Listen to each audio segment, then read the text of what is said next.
Have you seen all the free stuff in Vegas? Chances are you haven't, so let's go through them.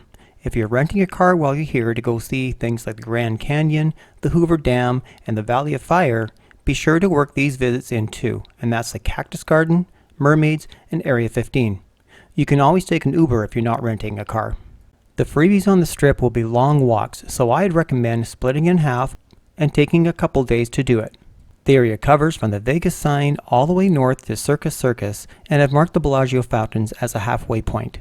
Alright, we're here a little bit early for the Mermaid show. Get some lunch. Alright, a little bit of fajita.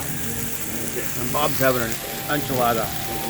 The Silverton Hotel Casino is about a 15-minute drive south from the Welcome to Las Vegas sign. So yeah, it's a big tank, 117,000 gallons with 1,500 fish.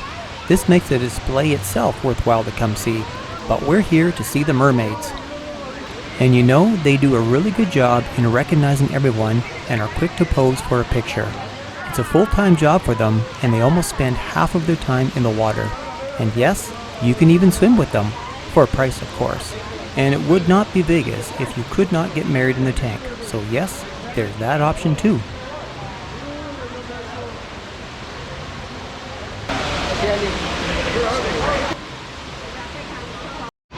Before you leave, check out Bass Pro Shop. They always have a grand entrance, and the one here doesn't disappoint. Just like the mermaids, I had no idea that Vegas had a cactus display, and that would be the Ethel M. Chocolate's Cactus Garden, and it's the furthest away from the strip. And yes, we are right on the other side of the airport for context. It has over 300 types of plants spread over 3 acres. Now you can go there anytime, but there are sweet times of the year to check it out. And that would be the 2 light displays for Christmas and Valentine's Day, and also in May when the cactus blooms are in full display. Lucky with a few blooms out here. Again, it's early, but look, a couple of these too.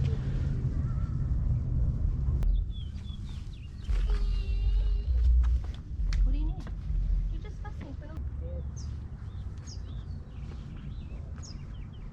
Purple pancake cactus.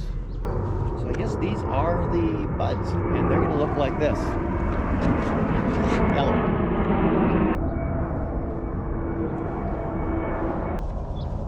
I'm getting hungry for chocolate. Now that's my size of chocolate right there.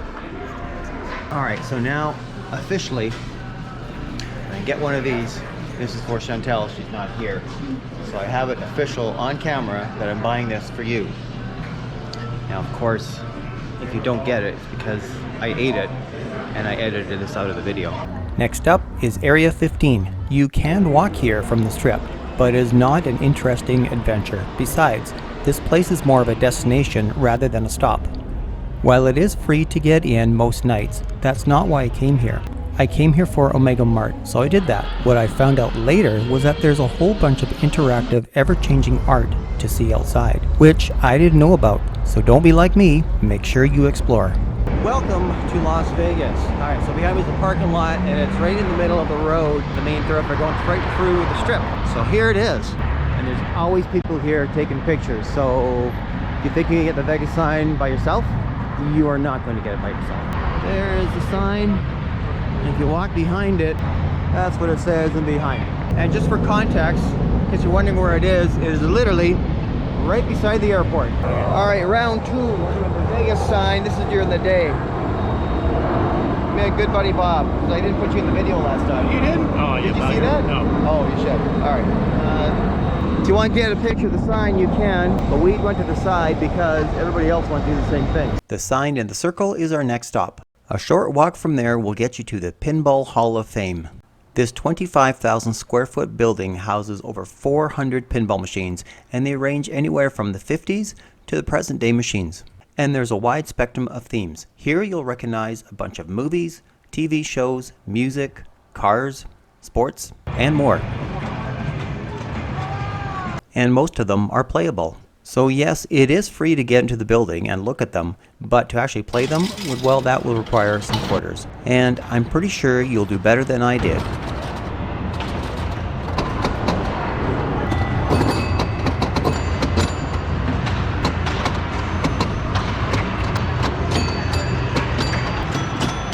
There's also some vintage video games and some really old mechanical games as well. On your way to the Bellagio, you're going to pass by New York, New York, and this funky waterfall feature, which is the entrance to the park on the north side of their property.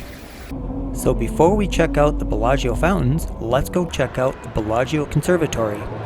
This has lots of repeat value as the decor gets changed out for all 4 seasons and the Lunar New Year.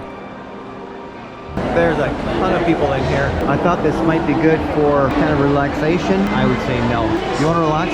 Yeah, don't come here. Nice though.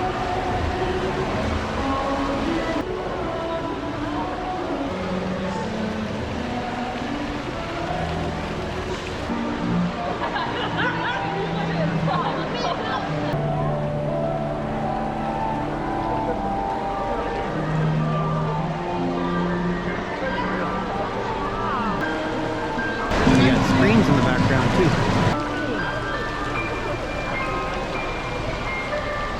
Okay, that was not relaxing at all.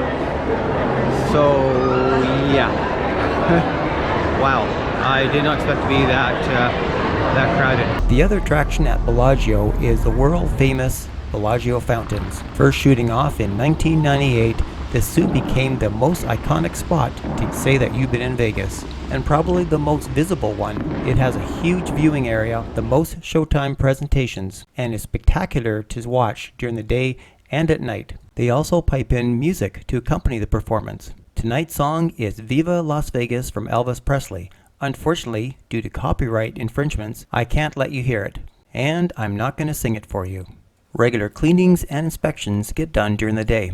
Next door is Caesar's Palace, and they have the Fall of Atlantis presentation. Unfortunately, it was down for maintenance the whole week that I was there, so let's move on to the volcano at the Mirage. This is my favorite freebie. Unfortunately, it's going to be extinct. The Hard Rock has purchased the property and is slated to build a guitar tower in this spot. What starts as a friendly lava dance soon turns very, very angry.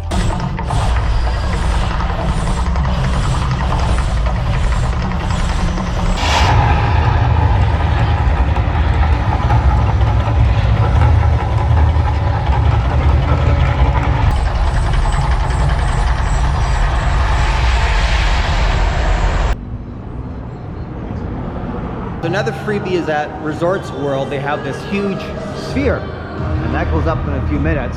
It's pretty big, of course, and when you get close, you can see it's all these little LED lights. So I'm pushed up right against it, and you can't touch it. And there are all these panels, these triangular panels that fit together.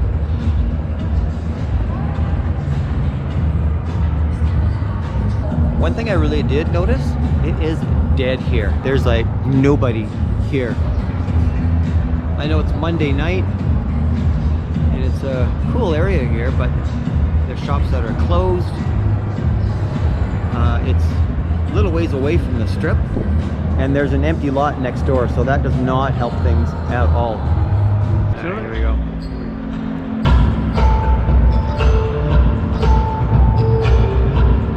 I'm just going to speed this up to save you the agony of watching the whole thing. 3 minutes down to 8 seconds.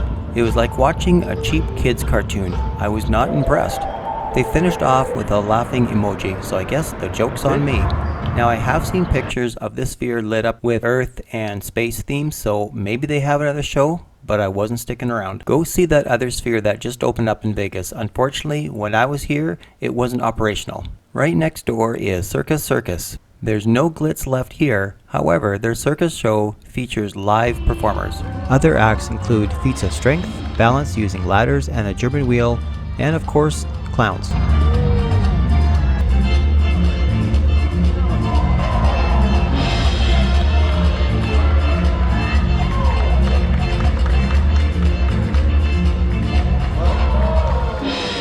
Over at the Wynn, which is across the street and on the way back towards the Bellagio, is the Lady of the Lake. After exploring the lobby, take the circular escalator to the second floor and find the balcony where you can watch the show from. The musical score is Everything She Does Is Magic from The Police.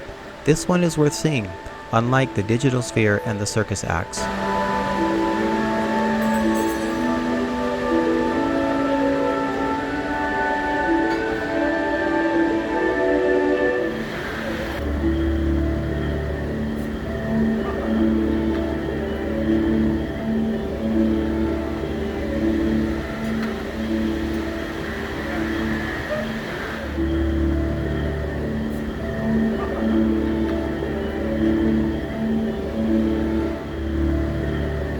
pretty cool.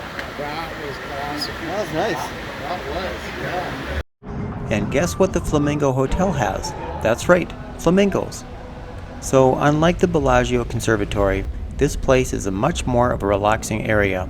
For such a small space, it offers several scenic area vantage points.